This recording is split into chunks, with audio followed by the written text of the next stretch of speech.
A country musician doesn't have to go all the way to Nashville to record a song. It can be done here, the basement of a Park Central building in Springfield, the home of Dungeon Studios. In this acoustically padded room, songwriter Wayne Carson gets ready to record one of his latest. In the adjoining control room, Dungeon Studios' Pat Shikany sets up his 24-channel tape recorder. My job, there are several elements. The first element is the obvious. I push buttons.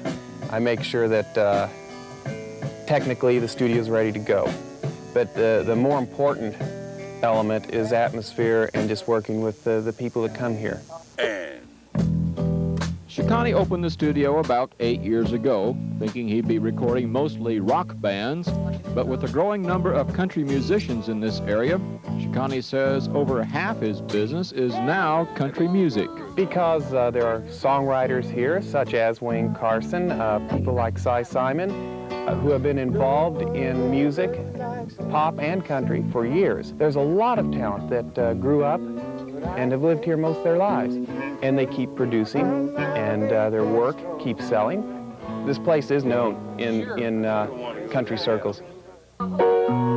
Just make it an F-sharp major. Make it an F-sharp major.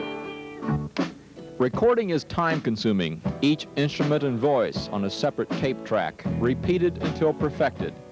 Painstaking work that can get expensive. Shikany charges as much as $90 an hour, but that's still cheaper than Nashville or the West Coast, where studio time goes for as much as $200 an hour.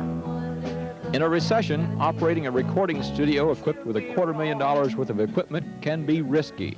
Yeah, if you think you're going to go out and buy a tape recorder and set up a shop and become rich, especially now. It's harder for studios, many studios in the area. We've had 1, 2, 216, 316 tracks, 1 24-track studio within this 100-mile radius go out within 12 months. And most of them didn't make it that long. The technicians and musicians recording this day know the risks. Backup singers Charlie Chalmers, his wife Sandra Rhodes, and Brenda Barnett have been in this business for years, working with the likes of Mac Davis and Melissa Manchester. They and Wayne Carson know that this song could be sold as recorded, or it could be done by other singers, other styles, if it's picked up at all by the highly competitive industry.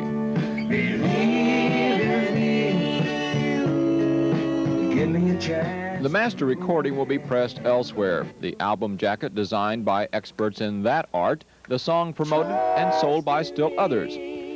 It's a long climb from the recording studio to the top of the charts, but it can all begin in the middle of Springfield. All right, let's take it for real. No one likes to say, I'm sorry.